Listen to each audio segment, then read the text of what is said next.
What's going on, world? Welcome to episode 67 of the Rhymes Like Dimes podcast with your boys Peter, Yo, Mohammed, Yep. and myself, Yemi.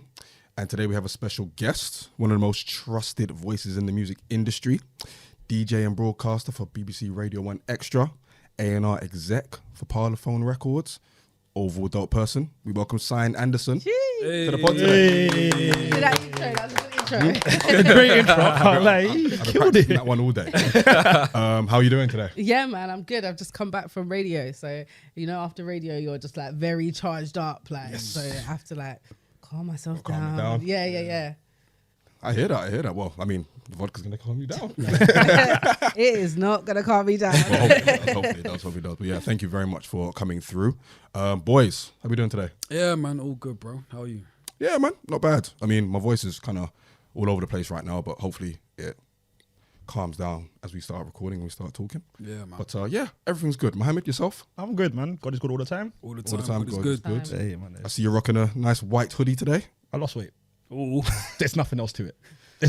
I can fit medium now. ooh. God is good all the time. Talk to him. Literally every episode since like episode 50, you've been talking about you. Hey, man. Look, man. I'm trying. No, listen, the white is slimming, bro. Hey, if you're not proud of myself, I'm proud of me. Hey, No, we're bro. proud of you, man. We're proud of you. Very I proud. appreciate you. Listen, man. man, I I've appreciate known you for so long, like you've always been a certain size and now you're here. Talk about it. What's that size? Hey, I can tell you what that size was. I can tell you. I was 18 It was a little stones. rotund. Hey, man. I was 18 18 stones, fam. 17 and a half. It was a little rotund. I was big. You're a big guy. Hey, Hey, man. But hey, man, you're here. we move. For sure. All right, well, thank you guys for tuning in. Big up the Spotify crew, big up the SoundCloud crew, the Apple Podcast crew, the Amazon Music crew, and the YouTube crew as well. Wherever you're watching, appreciate it. And wherever you're listening as well, appreciate it too. So we're going to get straight into it. Guys, what we've been listening to this week. I'll start with you, Sian. Do you know what? I've been on a real R&B wave this week, you know? Jeez, talk about it. Come on. Yeah. Pete is in his man. bag Oh, now. yeah. Yo, Peter loves this. Yeah, man. You're going to learn. This guy's an R&B head. Are you? Yeah, a little bit, yeah. I don't know what it is yet. I've just been on like, you know, like Amalu, Trust Nobody. There was something about that song and I couldn't figure out what it was, yeah? And then I figured it out yesterday what it was that was drawing me to the song. And it's that when you listen to the song, at first you think she might be talking about a guy. But then something said to me yesterday, she might be talking about a label. So then I had to listen to it over and over and over again. And now I think she was talking about a label situation or like her team situation. I'm probably wrong. That's the beauty of music. Hey, man. Yeah, man. The beauty of You can music. interpret art in the way you want to. Any which way you want, Exactly. innit? Any which way you want. And then what's my guy's name? Lotto Ash, that Give You song. I've got so many things that I would, if I was in that session, that I would say to him. Yeah. But I wasn't in the session. But the song is nearly a masterpiece. Yeah. So that song, I've been meditating on that song. SNE has got one song with Xavier Black called Bouquet. That song's crazy. His writing's crazy. He's just too, I don't want to say underrated. It's not the right word, but he needs to get put out there more. Like more people need to know. He kind of is underrated in a sense, but that's only because people don't know about him, sort of thing. I think it's because he switched genres so many times. Yeah. So it's like you can't feed. If I've come to you for grime, you can't then try and feed me R&B. Yeah. Or if I've come to you for rap and you feed me R&B, it's maybe not what I want. Maybe I want you to get a singer to do the R&B side and you do the rap side. Yeah. So I think what happens is he gets an audience in like dancehall and then they love him and then he raps and they're like, we didn't ask for that. And he gets his audience in rap, then he does R&B and they're like, we didn't ask for that. And then he's got lots of different pockets of audiences. I think that's what's happened with him. But yeah, so I've been listening to like just the R&B stuff, like Cali Claire. That's Very what I've good. been on. Okay. That's my beef with some of these rappers. Like, a lot of you just take on too much. Like, you're trying to sing, give it to a singer. There's loads of singers out there. You could get on the phone, give you a hook, let it be done. But it's also sad because why should they not be able to do all the things that they can do? Because they're That's not what good I at was it. gonna say. Because they're not good at it. Some of them. Like who? You want to say any names? Aubrey. Or they're not good at it. No, yo, I like J. Cole. I like Drake I said singing. Aubrey J. fast. Cole. I can't like I Aubrey. like J. Cole singing. You like J. Cole singing? Yeah, a little Nah. bit. A little bit. No. Never in life. I'm a Cole What, fan, is, but what did she say? What did he sing? That folding clothes What song. didn't he? I want to fold clothes for you. I thought that was alright. And the neighbors think, No, I was hate thinking folding about clothes. She Knows. That's what I was speaking about. Skepta. She knows. Skepta tries And to I sing, know innit? she knows. Yeah. No, that song bangs though. Oh, that song dirty. I can't like that song bangs. Maybe it's because when he's using auto-tune, it sounds like a lot worse Did as you well. say you were speaking about Skepta? Skepta tries to sing. He tried to sing on the, was it the Golden Brown tune with Yeah. Young Ads and Chip? Yeah. Yeah, keep that. I'm not Just trying like that? Nah, man. Respectfully. All right, what about Stormzy? Nah. He's in his bad news. Nah, One One, as of- in- one, of- one, yeah? of- one, Nah, of, I don't want to hear one of the Please worst, don't. one of the worst songs I've you- ever Don't heard. do it. Here Yemi goes. Don't do Here it. Yemi goes. Don't please. Stormzy Crown. Stormzy Crown is one of the How does worst Crown go again? songs. Exactly. No, it was the commercial. It was the radio song before the what's album. No, I know it's in the back of my how'd it head. go? Yeah. All I know is heavy is the head that wears the crown. It's just Heavy is Yeah, the yeah. head that wears That's the it. crowd. he wasted. yeah. Man. He had the choir harmonizing with him, and he wasn't even harmonizing that well. Like Was you there He's for Blinded by At least he Grace? tried, man. Blinded by Grace. Blinded by your He grace, listen, bro. listen. I can't knock the effort, but just know within yourself sometimes when it's just like, so yeah, sure, the music will take you, but don't let it take you to places that. You know what I'm It's saying? unnecessary. Yeah, exactly, man. Don't let them have you like flying too close to the sun. You know what I'm saying? But we move. Yeah, man. Mohammed, what you been listening to this week?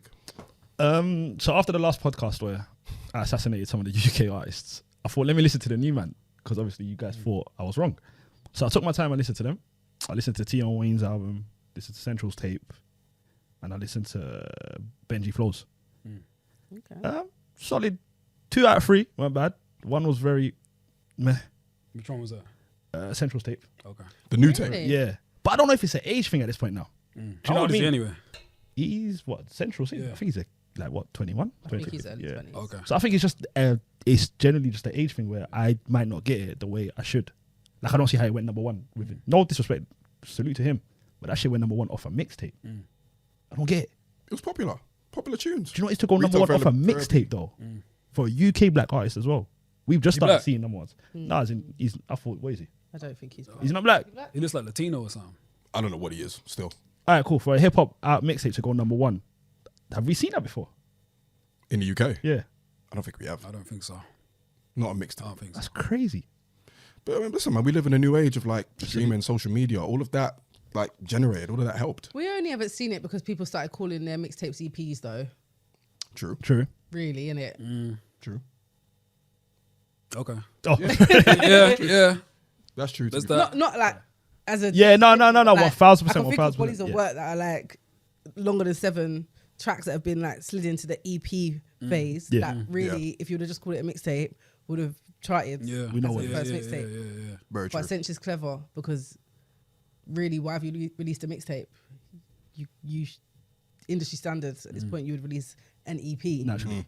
So I think they know what they're doing. No, Yeah, 100%. 100%. He's got a good team over there. I like Is he Benji's signed? though. No, Is he Oh, not? he's independent? He's independent He's fully. independent still. Oh, Yeah, that's- yeah. It's still big bidding wars on that one there. Oh wow. Oh, salute to him then. It's gonna be big money as well, especially now. I don't think he'll sign. If you're gonna stay independent, I think so. When you're making that much money, what would you sign for? The only thing you would sign for is international. And he seems like he's getting that already. if you're going to sign for international, you would sign internationally. You wouldn't sign here for an international Yeah. team. You would go and sign Over there. over there. Yeah. I don't think he will. I think he's just running rings around everyone, which is great. I love it. I don't think he needs to be honest with you. I think he's alright. Like, what's the pull? I think everyone gets to a point where they need to. You reckon? Yes. I think What would it there's give a him? lot of artists right now that need to sign. Need to, because they are not going to elevate until they get that team But the central need that though, you reckon? at some point. At some point. But I think it also depends on what you're trying to do, because not every artist wants to be that. You know what I mean? Like, over the top, like super, like big. Some people I think some artists are just happy with creating their art, having it critically acclaimed, and not necessarily having the status with it. I think a lot of artists want their music to reach as many people as possible, and with that, sometimes labels are the way to make that happen. Yeah, but then labels can also dilute the art as well. In what way? I think when you sign, there's more pressure to make a song that connects with like a wider audience. Whereas if you're not signed, you can kind of do what you want to do and express your art the way you want to express it. I think there's a lot more pressure when like a label's involved, because they need to like recoup. They need to make money off their investment. Whereas if you're independent, I don't think there is that. It's all on you to remake what you invest in yourself. Science contemplating. I know, right? No, do you know what? There's a lot. You said 3 different points that I wanted to jump in on, and they're all kind of 3 separate points Okay. that can, I guess, be argued for the label, but I'm not trying to argue for no label. So as you have it, like It is what it is. yeah, it is what it is, isn't it? Alright, I'm okay. sure we'll end up back on the conversation later on. Okay. For But sure. I have my thoughts on both of those on two. Yeah, definitely 2 out of the 3 things you said there. I look forward to hearing it. 100%. But Mo, That's about it. you been listening to The Tion, the Benji, the Centrals. you liked Benji, right? Yeah, I like Benji's tape. I liked. I'm Tion. surprised you like that, man. Hey, what can I say? There's growth in me. Because you're not really into jiggy music. I said there's growth. You call it jiggy? That shit's jiggy. That is jiggy. He very much That's likes jiggy, his man. hood music. Let's not Yeah, do do you that. know what I Let's mean? not do that. Stop putting me in this box. You are in that box. No, You put I'm yourself not. in that No, box. stop putting me in that hood box. I'm sorry. I'm trying to escape. Triggered. Hella. No, because it's a consistency now in this terms that we're using. But you consistently prove us right, bro. It's only now you're not. Hey man, I like Benji's tape, and I like Tion, Alright, cool. and I like Listen, Tion. we can leave it there. Tion's one was good as well. Actually, Tion's one surprised me. No, Fucked with Tion's a Tion's good album. tape. Yeah, I fucked with Tion's album. I hear that, bro. Pia? I've been listening to Kojey's new album. That shit's fire, man. I was actually quite surprised because I think we discussed him before and like where he was going to take his art and whether he could go as far as he has gone with what he has made. I think aligning with Swindle's done him like the world of good, man. Like Swindle handling the production and like I guess helping to direct him in a certain path. Yeah, man. That's a Swindle's match a bad made. Yeah, boy. man. Yeah, he's a bad boy. So I've been listening to that, and then just Benji's album as well. Like that shit's like very very fire. So those two, between those two, that's all I've been listening to this like past week and a bit. You hear that? What about you? What have you been listening to? Me, I haven't been listening to much rap, to be honest. I've been listening to a lot more jazz, and some ambient as well. Ooh. See, yeah, I was expecting an ooh there as well. So on the jazz front, I listened to Steam Down's EP 5 Fruit, which was alright. I wasn't too crazy on it, to be fair. I think they were trying to do too much as far as like outside instrumentation that wasn't really in line with what I wanted to hear. But it was a good effort. They're definitely good live as well, as we found out. So shout out to Steam Down. I listened to a Japanese duo called Salamanda. They released an album last year called Sphere, which is like the more kind of ambient, chill kind of vibes, which is really, really good. And on the rap front, apart from Kojey, which I thought was really good as well, I listened to an EP by an artist called, wait for it, Junglepussy, What? Okay. called JP 5000. Probably the best EP I've heard all year so UK? far. No, America. Okay. Very, very dope. The production is kind of like that kind of Griselda, Alchemist type thing, and she's just flowing all over it. Really, really dope. It's like 12 minutes, but it's just very, very, very dope. So shout out to her, and shout out to all the other artists as well. Yo, where did Yemi find these artists? Bro, you know I used to find Why Jungle. did Yemi's gonna listen to artists called Jungle? I'm a digger, man. You know, Jungle- I've seen her on Twitter. Like I've actually seen her name on Twitter. Oh, for real? Yeah, we used to that. I was like, oh, I've seen this person before. I know. I could put a face to that name. I first heard of her in 2018. She released an album, I think it was JP3, and I missed everything else that she was doing up until I found that she did an EP this year. And yeah, man, she's really good. If you want, I don't want to call it alt, but it's outside of the mainstream consciousness. Let's just say it's not necessarily underground either, but it's like good alt female rap, basically. Okay. So I'll check it out. Yeah. will you? You reckon I'm gonna like it? I think you will. To be fair, Yeah, then I'll check it out. What's the harm? write it down. Yeah, check it. Please He do. doesn't need to write it down. He knows. What's it called? What's it called? JP 5000. JP 5000. He's just gonna say. Why you gonna say it like that? Or JP 5000. No, he needs to write it down sometimes. 'Cause sometimes Like a he be- NASCAR. sometimes- Do you think he's gonna forget Junglepussy? Yeah, I'm not gonna. He forgets, Jungle he Pussy. forgets I don't think things. he'll forget Nah, Junglepussy. JP 5000. That's a powerful name. Solid name. Solid. Sound like a NASCAR driver. All right, cool. All right, I expect you to report back then. I definitely am. And if it's whack, you're gonna hear it. But salute to her. Safe. All right, cool. Sian, once again, thank you very much for coming through. We kind of want to take this time to kind of dig into your kind of journey through this industry. But first, how did you get into hip hop and just UK rap and all that stuff generally? Just completely by accident, to be honest. I don't think I consciously knew I was like in hip hop or UK rap until I was like real far ahead in it. I went to a place called Live Magazine, which was like a social enterprise, and I just went there because my friend said that he was interviewing celebrities down there. Like he was saying he was interviewing Trey Songz. I was like, I want to do that. So he took me to this place, and I met Chantal Fiddy, big journalist you're probably aware of. Salute to her. Yeah, she kind of took me under her wing and was like, yeah, we make this magazine here. Like, and I was really good at English, and it was a good environment. So I used to just write for the magazine. And then she would bring me to like Skepta shows, Kano shows to do reviews and stuff. And I just really found that I enjoyed that world. It brought me out of the world that I was in when I was 15, which wasn't a great one in terms of what I was doing with my time. and where I decided to apply myself on the streets of South London, South East London in particular. Gang. So I just ended up writing for other publications, and it would all be about like what was going on in the streets. Like, you know, I remember writing about P Money, Little D and Blacks. They had mixtapes coming out at the same time, and I used to write about them, and then people used to hit me up and be like, oh, how do we get in contact with like these guys? And I'll be like, just go south to the block for still they're there. And then they'd be like, well, can I come with you? Like, and then they'd be like, oh, we're writing an article, do you have a picture? And I'd be like, no. And then I'd just like holler my friends and be like, oh, go take a picture. And they'd be like, oh, do you have this and that other? So I'd just like connect them to people, and then I became known as like their PR. And so then I looked after like quite a few people in different spaces. So like even like Random Impulse, who is completely different to like, you know, what P Money, Blacks and Little D do in grime. Like he was, at the time they was calling him alternative. He was rapping, he had a guitar, like they wasn't calling it the same, you know, the same genre. And it wasn't really until I think I got, me and Julie Adanuga, we used to roll like hardcore. We submitted a demo to Rinse FM one time. I don't know if they ever heard it, but just the way the world worked, they ended up inviting us onto Scratch's Breakfast Show. And we went on there. And then after that, like people started to talk about like, you know, who are these girls and what do they do? And then I got boxed into, oh, you know, she's a journalist, she's a PR, she's a radio presenter. And then people started asking me questions about, you know, my relationship to grime, my relationship to hip hop. And then that's the first time I really had to think about it. So I was probably like, you know, 17 years old.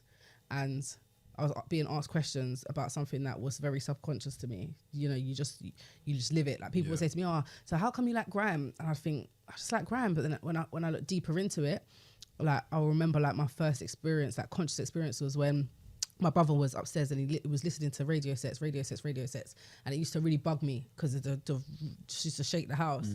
And it was all drum and bass. And it was like, what is this? Like, I don't want to hear it. And then one time I heard Chopper and I was like, what is this? And then I ran upstairs and I was like, what's this one?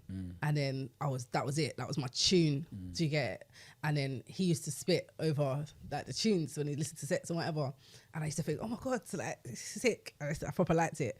And then he moved out. So then I didn't have an experience with music.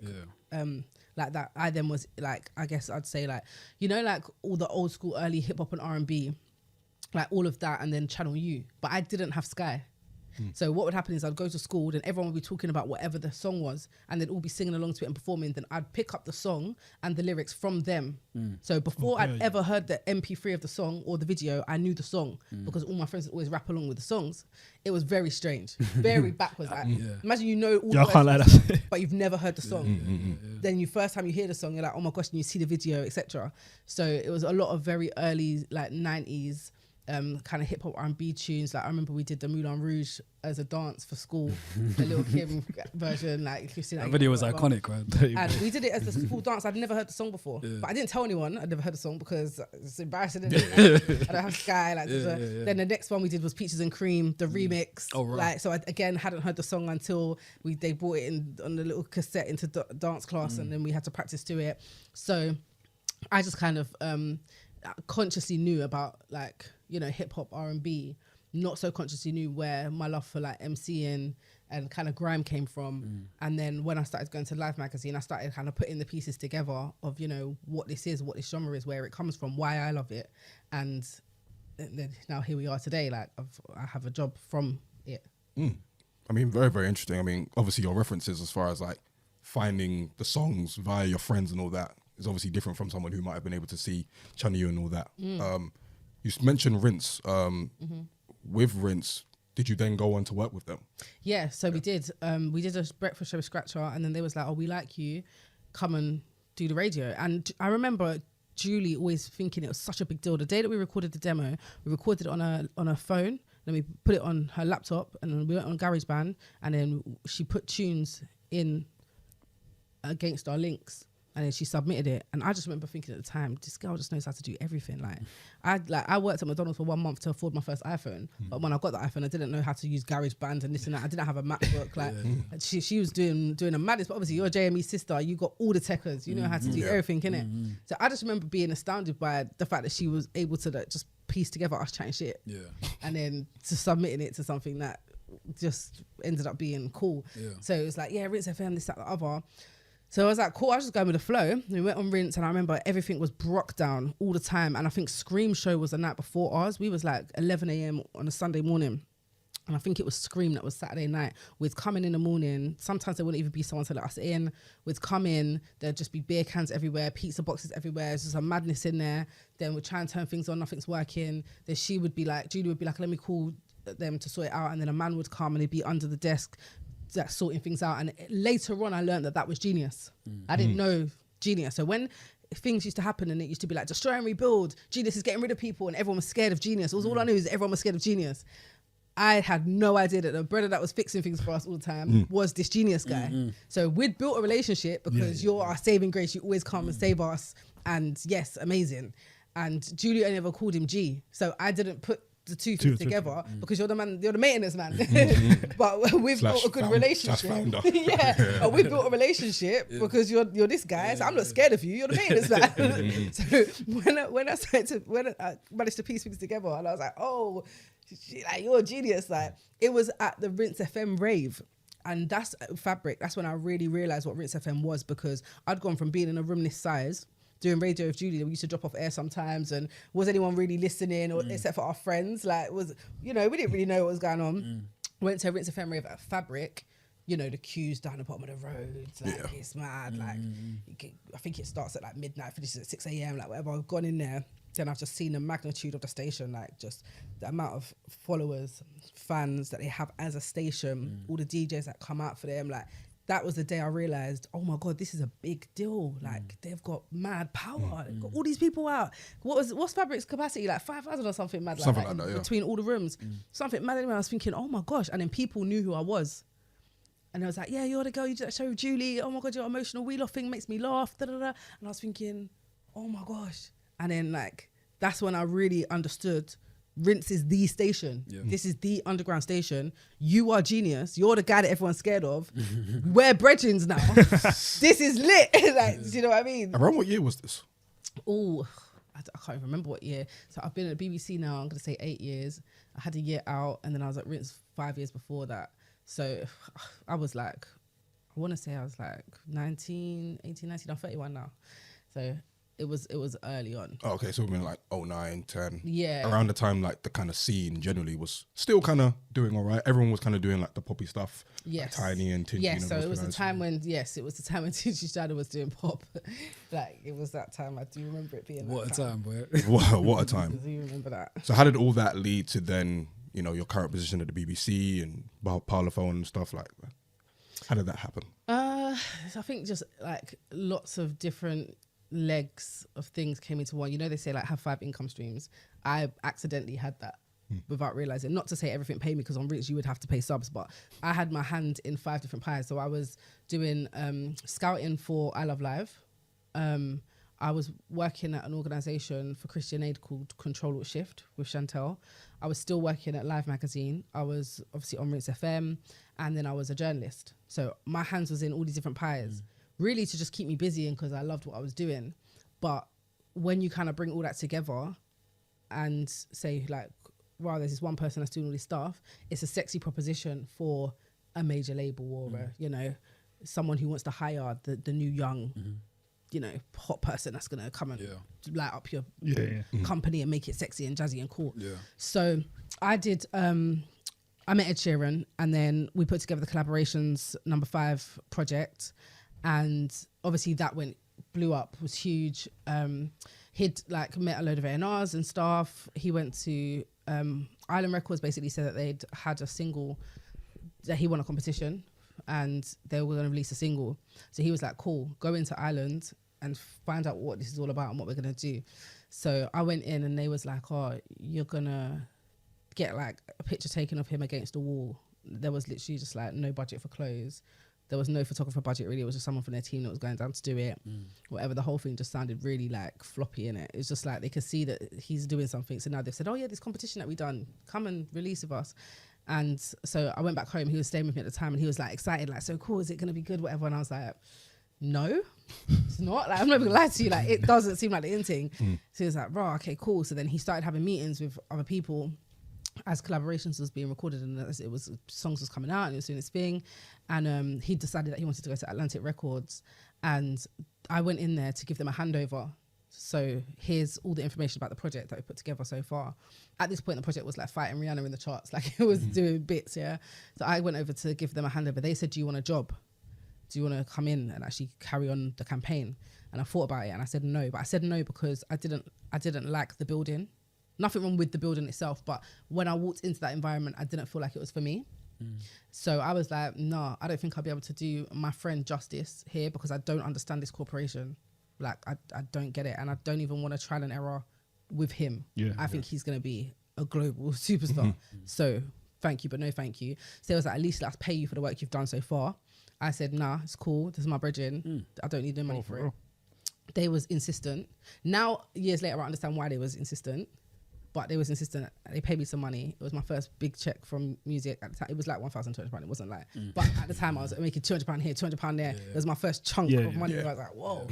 That ain't that much money in music as well. So. Right. And then, so I then became known as like the girl that did Ed Sheeran, innit? So everyone wanted to call me for meetings because they wanted the Ed Sheeran campaign. That's what they wanted on their artists. So I found myself in loads of label meetings. And then on the flip side, obviously I'm at Rinse FM. Everyone's loving the show. I'm learning how to DJ now as well. Spyro's teaching me. Elijah and Skilliam are teaching me. Everyone's trying to teach me how to DJ. DJ Swerve, I was doing his press. He gave me decks in exchange for doing his press. So I was learning on vinyl and I was still writing as a journalist. So my brand as like a spokesperson of music was building up. And the BBC kept hollering, can you come in for a demo? Can you come in for a demo? Me and Julie went into the BBC, the old building. As soon as we got in a lift, the doors open, we walked into the main floor and we just looked at each other and we knew it was not happening. You know, like we knew it was dead, like it was no way. So we did the demo because we liked the woman. Shout out Emma Stevens, she produced my show today actually. Full circle. But we was like, nah, like we did the demo. I still got the demo on my laptop for jokes. And then we left there. We didn't ever talk about it. Like me and Julie never spoke about it. We didn't come out and be like, rah, so that was this or that or the other. We come out and was like, cool, Nando's, like we went, grabbed the food, like we didn't discuss it again. Like, so when they called to come back in, I was just like, no, I'm all right, like I'm cool.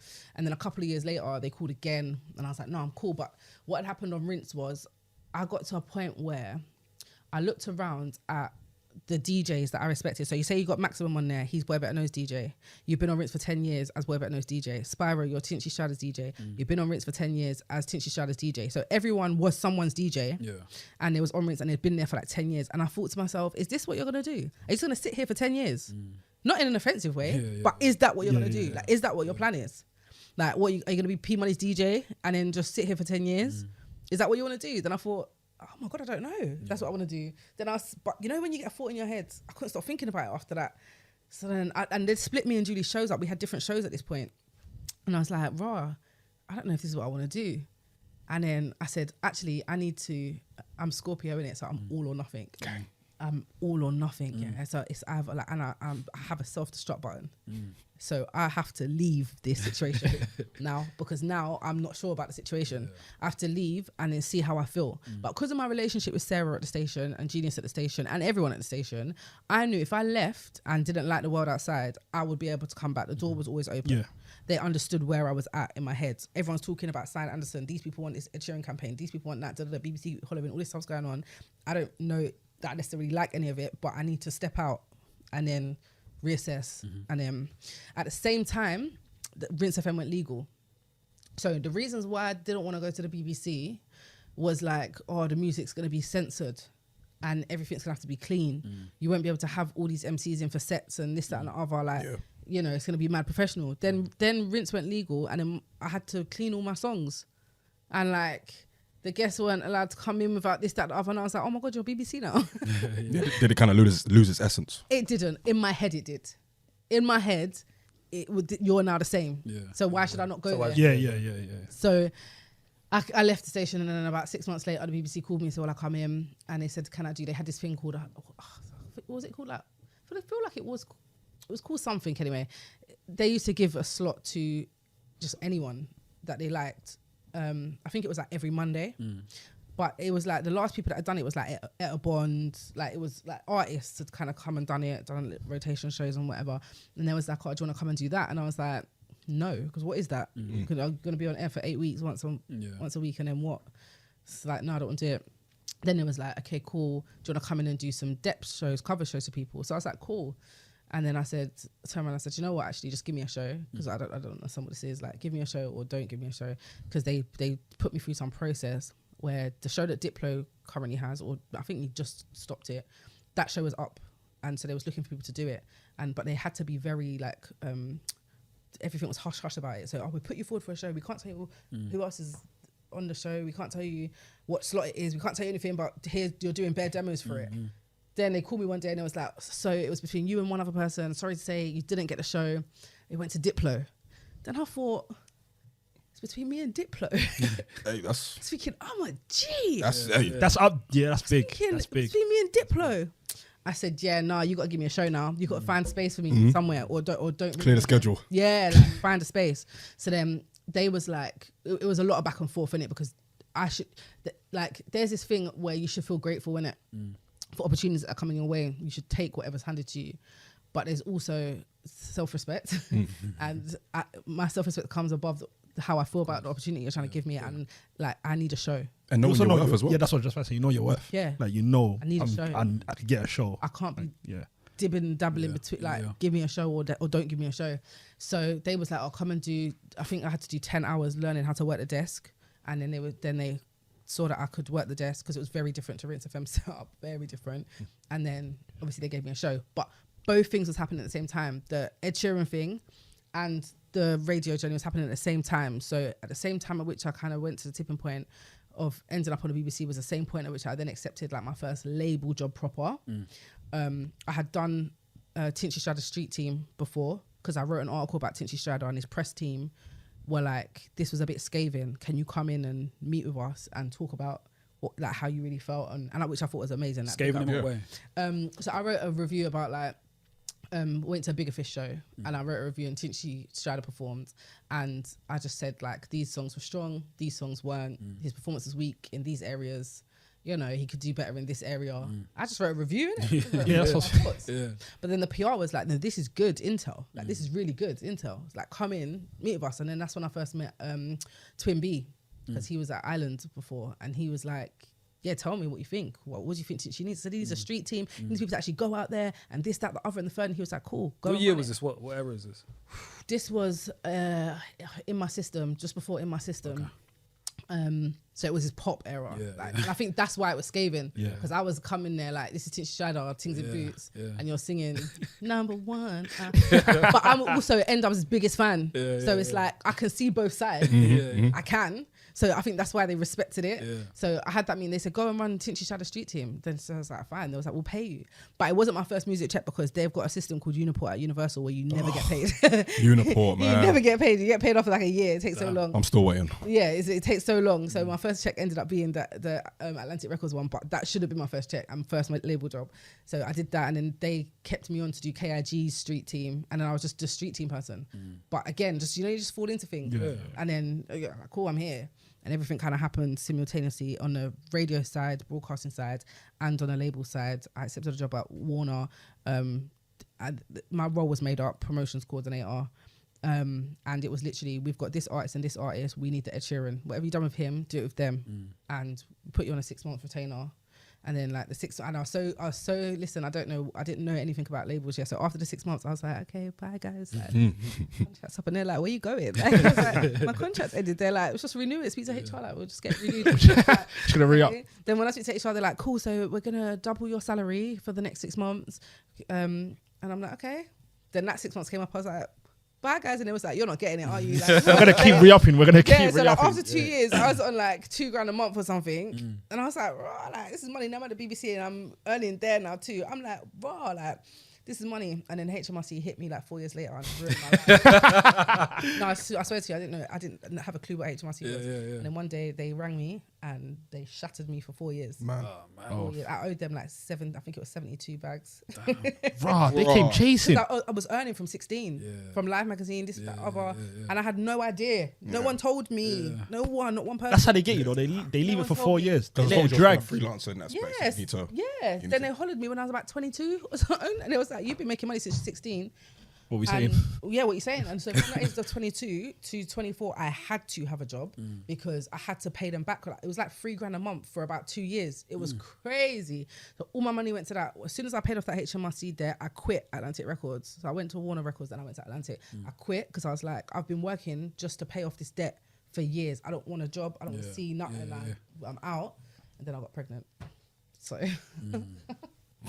Because that was your question. more than answers the question. Just on the Rinse BBC kind of like comparison, like you mentioned, like the differences as far as the way it's kind of set up. What were kind of some of the kind of like, not maybe culture shocks, but like some of the main differences that you saw between Rinse and BBC, where you're like, "Raw, this is like, I didn't expect this sort of thing." It wasn't as shocking, to be honest, as you'd think. It's just that there's a lot more compliance. Like, there's a lot more compliance and a lot more due diligence. Like, with Rinse, you don't come and mess around in Rinse because you're scared of Genius. Every DJ, presenter, artist, manager doesn't want to piss off Genius. Am I allowed to swear? Yeah. Okay. They don't want to piss off Genius, so nothing goes on in there. At the BBC, it's not, maybe they don't want to piss off the BBC, so they're not going to come and do X, Y, and Z. No. You're going to write your name down, all your guests' names. You're going to take a picture at security. You're going to get escorted upstairs. You're not allowed to, there is no room for error there, which is not a bad thing. It's actually not a bad thing. And then, on mic, you're not allowed to swear, or you can swear, but it gets edited out after. But like I said, Rinse was like that as well at the point that I left. So there wasn't culture shocks like that. I was lucky as well. When I started my Wednesday night show, I had a producer called David, and he understood grime. He understood it. He'd grown up on it too. So if I'm saying, I want to get Prez Tion, he's like, cool. And he'll go off and make it happen. He knew what I was talking about. And I was fortunate because now that I've been in the system for a longer period of time, I'm now aware that if I had any other producer, my show would not have gone like that at all. I didn't know the amount of work he was putting into the show because no one told me how much work they was doing. I didn't know the process, innit? So I'm saying I want this person, they'll go off and get them. I would say I want to do this, that, the other. They'll go off and make it all happen. I just turn up and do it. But actually, now that I've been there for like many years, I understand it's supposed to be a balance. It's supposed to be a balance between me bringing people to the table and doing a percentage of the work instead of just turning up and broadcasting or turning up and DJing and then them doing a percentage of the work. Whereas at Rinse, it was like, started as just me and Julie doing our thing. Then we had a producer who then took the ball. Ollie from Radar was my producer, which is another funny story. But they would do the bulk of the work. So it wasn't like culture shock in my show. Outside of my show was very shocking. And it's not so much the establishment, it's the people in the establishment. It's like, if you're working on a grime show but you don't know grime, how are you going to do this? If you're working on an R&B show and that's not your area of expertise, how are you going to do it? So maybe what was shocking was that some people that was working on some shows wasn't necessarily well equipped for that show. That's where kind of issues start to arise. But I'm quite vocal to, like, in making sure that doesn't happen to me, or when it happens to me, it's limited. For sure. But I don't think it's as culture shocking as you would expect. No. I hear that. So what's the biggest, like, in your mind, what's the biggest misconception that people might have about like radio presenters or radio broadcasters? What, just in general? Yeah. That is easy. I think people think it's easy to go and pick up the mic. You know, people think that. I think people think that. I think people think they can just get up and present. I think people definitely think that. Which is why there are so many podcasts. Yeah, that's why, exactly. That's why everybody's trying to do it. Yeah. Whether it's radio or podcast, like, everyone thinks that it's easy because you can just talk to a mic and that's all good. But, you know, speaking for someone that, I didn't even do live radio, but I did radio for Represent a little bit, like a few years ago. And that was pre-recorded, and even that was stressful. And I realized then how much work goes into it as far as like finding the tracks. And we had to scrub the tracks ourselves as well. We had to like, edit the track, clean them up and all that. So I very much get it. And like, before COVID, I would allow people to come in to see what I do in terms of, like, would ask, can they shadow me, or they're interested in being a presenter, can they come and see what I do? And then when they're sat in the studio with me and there's, like, you know, 3 computers in front of me that I need to work, 1 to the right of me that I need to work, 2 desks to my left and right and 1 in front of me, and I'm working towards the time, they're looking at me like, how are you doing this? What on earth? And then I've got 10 pieces of paper in front of me as well, and a schedule, and then the news comes every half hour. They're like, what is going on here? And then, like, you know, there's scenarios where you might drop off air. You need to be able to talk yourself out of a field. If I drop off air right now, I don't know how long it's going to take for you to get me back on air in terms of, I guess, like the desk not working. So if my desk stops working and that drops off air and it's only moved my mic, it could take 30 seconds, could take 60 seconds, could take a minute, could take 2 minutes. I have to be able to keep the listeners entertained for that amount of time, and that is not easy. That is not an easy thing to do. Like I always say, as a presenter, you have to be able to talk yourself out of a field. Like be in an empty field with no way out, you have to hold that microphone and talk your way out of it. You have to. And it's just, it's genuinely not easy. And I think what I learned when I got to the BBC is I was a presenter, not a broadcaster. And now I'm a broadcaster. What's the difference? I can broadcast. Like presenter is you pick up the mic and you speak. You know, broadcast is you can talk to time. So if they say, you know, talk for 8 seconds, you can talk for 8 seconds. If they say talk for 8 seconds and then press this button and then turn down this fader, you know, you can do that. If they say here's a script and this is the tone we need you to read the script in, you can do that. So if someone from the royal family passes away, for example, there's a tone that I need to speak in. I need to leave a second gap between one instrumental and another. Like those skills are broadcasting skills. Being able to co-present with someone, that's a skill. Knowing when they're gonna start talking and when you need to stop talking, knowing how much talking you're doing. Like all of that is broadcasting skills. Whereas presenting, you can literally like just pick up the mic and spray. Like you're just you're just talking for the sake of talking. Yeah, like, and it, you know, there's no concept here of how long I'm talking for, what I'm talking about. Sandwiches, beginning, middle, and end. I was terrible at it when I got to the BBC. I didn't know how to end my link. Sometimes I just start speaking and I think, oh my God, where am I going with this? And I panic. Oh my God, where am I going with this? I just start talking about plants and the next song's nothing to do with plants. And am I going to ask them, do they like plants? Is there an action point? Where have I got? And you panic and you just press play on the next song. Then your whole link was just for nothing. So now, before I pick up the mic, I'm going to talk about plants. Do you know what? I walked into this room and a plant hit me in the face. The plant was leaning down, hitting me in the face. It was mad. I actually hit the plant out of the way. Then I thought, oh my God, do plants have feelings? Have I just hurt the plant's feelings? And now I just feel so guilty because I know a lot of your plant mums out there and you're probably going to tell me that I'm just over exaggerating here, but I need to know, 88811, do plants have feelings? Boom. Get into the next song. And that is broadcasting. And that's broadcasting 101 right there. I can't lie to you. That's broadcasting 101. That's sick as well. I mean, obviously you've got your hand in so many different pies from, you know, DJing, you know, broadcasting, A&R. Is there equal passion for each of those kind of facets of like your career? Yes, I would say there's equal passion. Some things you love more than others, but on different days.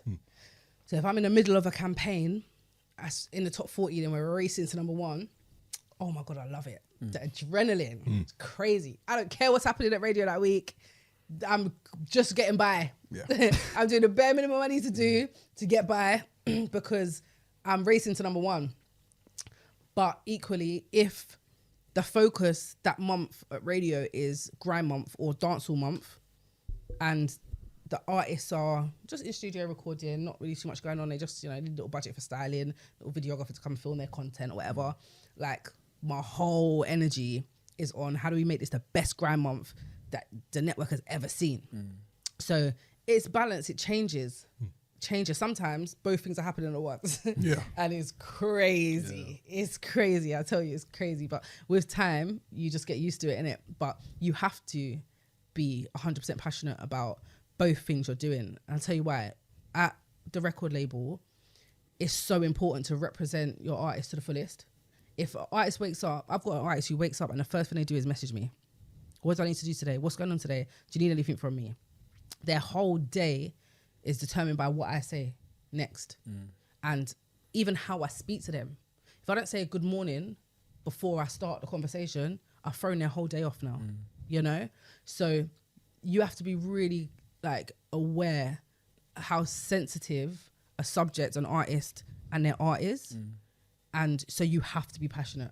Like I won't take on an artist if I'm not passionate about them. And even like Parlophone where I work, they know it. They don't give me artists that I'm not passionate about, because when they text me in the morning, I'm going to look at the message, I'm going to put my phone back down and I'm going to get in the shower, have some breakfast, you know, paint my nails, you know, like just get ready for the day. Yeah. I might reply by like 11 and then the reply might be like, oh no, nothing to see here today.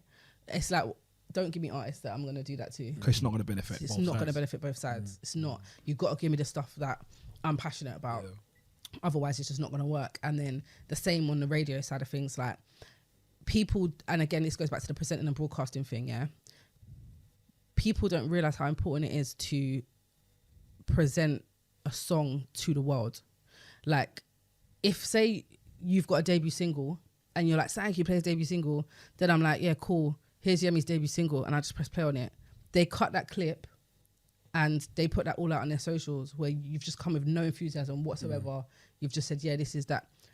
Whereas, this is Yemi's debut single. This guy has been in the studio. He ain't even shaved. He's got a beard. That's how much he's been grinding and grafting in the studio. He was working in Tesco's to get his first £1,000 to pay for this song. And we're going to take this song in right now because he grafted. Bang, drop bombs. This is his moment. Bam, drop bombs. I want to see your energy, your singles on the text. And if you're feeling this, bam, drop bombs. And I press the play.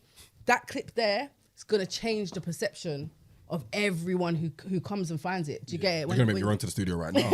Hold that banger. And grow out your beard. For real. But people will come to your page and be like, oh my God, she was really enthusiastic about your song. Like, if she's that enthusiastic, maybe I should go and listen to it. So I have to be passionate about what I do at radio, because if I present you and your art wrong in that respect, the next person's not going to respect it neither. So you have to be like energy up for both. And when you're feeling like you're not energy up for both, that's when you gotta stand back and maybe not accept that premiere or not accept that artist. Do you have those days though? Like, all the time. Yeah. All the time. I have a good team. I have a good team, because I was saying it the other day, like, I'm a presenter. My job is to make you all want to get up and out of bed. Yeah. So on the days when I don't want to get out of bed, who helps me? Yeah. Like, and there are days like that where I'm just like, I don't want to do this today. I'm not interested. I don't care what this artist is doing. I don't care what radio want from me. Everyone leave me alone. I'm out. But I also have a son. I have a 6-year-old. So I have to get up. Do you get it? And he gets me up. So I'm quite fortunate. I don't know what that would look like for me if I didn't have a child. What would be my motivation to drag myself out of those spaces when they happen? But there are obviously presenters and broadcasters out there that don't have that, and I've never asked. I don't know what they do to drag themselves up and keep them going when they feel like that. But it happens real often, especially over the past couple of years, because you've got to remember, we've gone, through a pandemic, we've gone through Black Lives Matter, we've then gone into what we're looking at now, war, lockdowns. Like, we've had a crazy couple of years. And my job was to go on air and pretend that none of it was really happening, so that you can have a release when you listen to the radio. So I'm carrying the weight of everyone. Yeah. Because everyone's looking at you for the release of the reward, essentially. And every other message is, I've got coronavirus. My aunt just passed away from coronavirus. I'm outside the hospital because my wife's about to give labour to our first child, and I can't go in because of coronavirus. And I'm seeing everyone's trauma. And I'm having to go. And the next song I'm going to play is Yemi's brand new single, Speaker at his beard, for this one. And that stuff affects you. For like, sure. Definitely. It affects you. And then, like, I remember there was a break where, like, Stormzy and Tion, I think, went to Dubai. And so there was finally something to talk about. Oh, the man in Dubai, this, that, the other. And then we was told, no, you can't do that. You got to reflect the nation. And the rest of the world are not in Dubai and Ghana right now because we're not supposed to be traveling. Yeah. And I was like, oh yeah, of course. This is not a release for the people who badly want to go on holiday and can't. But Stormzy and Tion are. And I'm here hyping it up about, what's going on in Ghana? It's looking exciting. I was like, oh my God. Yeah, you can't. So you just have to be sensitive 24/7. 24/7. Yeah. 24/7. It's difficult. It is. I can imagine. I mean, boy, you still do it like great. That's You know what right. I mean? and you convey a lot of like joy that, a lot of people need right now, especially given the last couple of years. So, big up for that. I mean, generally, like, as you've been navigating through the industry and you're still quite young, how have you found it? How have you found navigating the industry? It's difficult. I think the thing I always ask myself is, are you not entertained?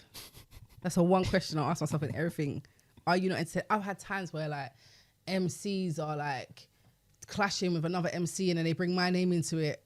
And I'm like, how did I just catch a stray? Or you lot's grimy, I'm not an MC. Like, then I just think, but are you not entertained? Like, are you not entertained? Like, tell the truth right now. Are you entertained? Everybody wants to get name checked in this track. No, you don't. Depends on what I think it depends on what they're saying. Yeah, Depends on the stray you're catching. Were you getting this stuff? Yeah. Oh. Oh, you've caught some strays? Yeah. Have you caught some? Yeah, plenty of times.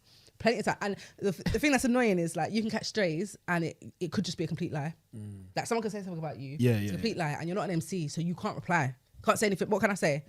Am I supposed to go studio and record back and say this, or do I get on Twitter and do Twitter fingers, or do I go and buck you in real life? Like what you meant What to do you do? Yeah. So it's like a proper head fuck, because you're like, raw, I'm not the MC here. So Yeah. do I tell another MC to go and reply like, what's he doing in situations? Yeah. So yeah, it's What do you do in that situation? Or what did you do? I did Twitter fingers. Oh, you don't. I did Twitter fingers, yeah. I got to a point in my career where I had to just stay off Twitter. I don't really go on Twitter. I don't really tweet that much anymore, because I really like got very near to ruining my whole brand because For real? yeah, because I'm like, come outside. It's a draw out. Twitter's a draw out 24/7. Yeah, and if the only way I can speak to you and communicate with you is there, and I want you to come outside, I'm going to tell you on Twitter, come outside. But the rest of the world doesn't necessarily need to know that that's what you're on at that time. No, 100%, yeah, in my early. You don't need to be South London to the whole world. Yes, exactly. Keep that in sometimes. Exactly, but if it's your only medium, then you're going to use that in it. But then you don't want people to be scared of you. You don't want people to think that any little thing you're going to blow up and take them outside or whatever. You don't want that. I've been there where there was a period of time where I was like, I would walk into rooms and I'd think, oh my God, I think they're scared. And I used to wear all black as well. And I used to bun. So I used to be high all the time as well. So I used to walk in spaces, and then I thought, on reflection, people are scared of you. You don't want people to be scared of you. That doesn't make sense. It's not what you're here to do. Stop all this. And so I had to stop it all. And part of that was not tweeting and not retaliating to things. Sorry, I forgot your question now. I just went off on this own little... Have you found the journey? Have you found navigating the Yes. industry? Are you not entertained? Woo! That's the question, boy. Are you not entertained? Like, when things happen, I just have to ask myself, are you not entertained? Because the industry is a horrible place. It's a real bad place. I do these... A lot of people say that. I do these things called Girls Talk and these programs from Next Step. And the other day, and even more so recently, I've been asking myself, do you really want to do this? Because you're mentoring people to teach them how to get into this industry. Is that the right thing to do? Should they get into this industry? Because it's not a nice place. What are you driving and steering people into? Would you want your son to be in this industry? So recently, it's something I've been thinking about a lot because it's toxic. It's 24/7. It's like it's a proper head fuck because it's toxic and it's 24/7. And I think if you don't have like your own safe space and your own friends and your own family, and you don't know that it is an entertainment industry that's just about entertainment, you know not to take it too seriously, you will fall off very quickly. Like the amount of people I've seen fall off because of mental health issues, because of feeling lonely, because of feeling attacked, feeling accused, like feeling backed against the wall, feeling like, council culture, like all of these, feeling used, like all of these things, or feeling like they're not good enough. For example, like I was talking to SLE the other day and he was like, I was thinking, should I just quit? And I'm like, what do you mean? You're the greatest. Like, but it's like, I've been trying and trying and trying. And I'm like, oh my God, I hear it. It's like a dent in your confidence. Every job you don't get, it's a dent in your confidence. Every song that don't stream as well as the next man, it's a dent in your confidence. Like every time you don't get chosen for something, it's a dent, and it's a public dent. The whole world sees that dent. Yeah. And you got these lists, these one to watch lists and tipping this and that. It's like every second is like a critique on you, and you got to be so strong to get through it. So like I made a decision early on that I'm not gonna do some of the things that it takes to be to have a public profile. I'm not gonna skin out on socials. I'm not gonna keep this like Twitter fingers thing up. Like I'm not gonna do the things that create entertainment, like nudity and violence and all these things. I'm just not on it. I'm not going to do it because that's not who I am now. I was never nude, but if I like bikini pictures or whatever, I made a point early on to myself that I'm not going to do those things. And then I got to a certain age and I thought, wait, why not? If you want to be rude and you want to skin out, you should be able to. But it's like, no, actually, you can't, because of the position that you play in what you do, and there has to be someone who represents the girls that don't. So you've always been that person. You need to kind of, I guess, continue to be that person and follow through that. If you break and then you start doing all the things that will get you big social numbers, all the girls that have been inspired by you over the years for not doing it are going to be like, oh my God, so now I have to break too. So it's about being the change you want to see, right? Yes. And that's why mentoring the next generation is so important, because you're doing your part to try and make the industry a better place for them. Yes. And then hopefully, out of that, 2 more can do it, and then the next 4 that they mentor, and then the kind of domino effect that way. So absolutely. It's kind of like the Lord's work in a sense, like trying to unmuddy the muddy music industry. What about navigating the industry as a black woman in such a male-dominated industry? What's that like? That was actually easy. Really? Oh, That for was real? the easy part. Okay. Oh god, yeah. So Live Magazine, they used to bring us to like 10 Downing Street. They used to bring us to their sponsors and be like, black person, talk. And that's how they used to get their money. We would tell our stories to white people in tokenism. rooms. Yeah. And they would give us money. And it's not something I frown upon either, because that organization needed to exist. And it's so mad that it doesn't exist anymore because it created Sian Anderson's. Jamal Edwards used to go there. Julia Zanuga used to go there. If I list off the people that started at Live Magazine, like the fact that it's not there anymore means you wipe out a whole generation of us. Like, so I was never mad that they did that, but what it did was it enabled me to not feel scared in those rooms and realize that, hang on a minute, if these lots can get money from telling my story in these rooms, can't I tell my story in these rooms and get money? So then I would walk into places and be like, you need a young black woman from South on your campaign. And this is how much it's going to cost you to do that. And sometimes I'll be like, no, we don't, this, that, the other, and the third. And I'll challenge it. And then it'll be like, actually, yeah, we do need that. So I ended up taking on so many jobs just off the fact that I'm a young black woman in these spaces and you need someone like that.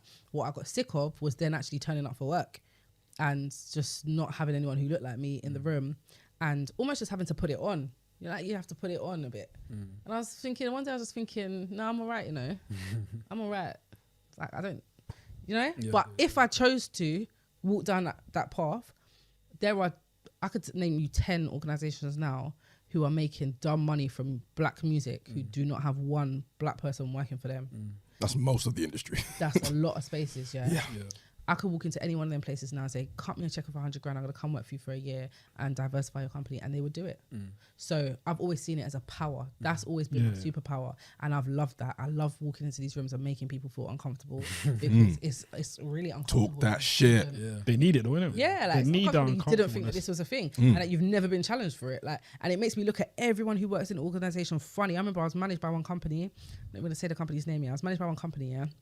Every year they put a picture up on Christmas, and every year they put a picture up on International Women's Day, and they always make the pictures black and white because they don't have any black people working in the company, but they manage me and loads of other black people. And I thought, oh my God, I can't be represented by you. Actually can't. And why is no one in here? Why do none of the employees say, don't you think we should employ a black person? Yeah. No, because everyone's out for themselves. They don't care about you diversifying a company or employing a black person. Like, just do it just so that the picture has one black person in it. Like, just, you know, like, just at least try. They weren't trying nothing. I'm saying, oh my gosh. So that's always been my superpower. And I encourage people to use it as a superpower. But unfortunately, when Black Lives Matter was at its peak, a lot of people realized that they could get jobs from doing that. Yeah. But what then happened was they weren't qualified for the jobs. Yeah. And then it makes everybody look bad. So that's where we ended up with that, I feel. And now I think, obviously, as we're not talking about Black Lives Matter as much anymore, these organisations are now filtering out the black Quietly, people yeah. quietly, and there's lots of unfair dismissal cases Going back to the norm. arising, and Yeah. they're going back to the norm, Crazy. But it was, superpower, I think that is. Yeah. Okay. I hear that.